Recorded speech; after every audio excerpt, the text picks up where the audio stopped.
Hey everyone, this is the Weller channel. Today I'll show you how to create a support ticket in Epic Games. Open your browser, type in Epic Games, and then type in support.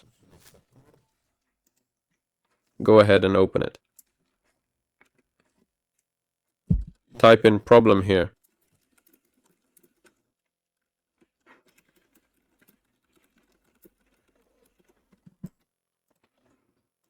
So this bot will suggest solving the problem here, but we go over here and type you can't.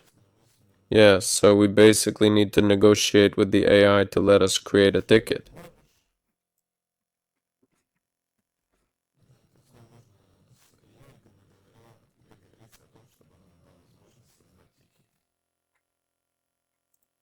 It took me quite a few messages to get it to allow me to do that.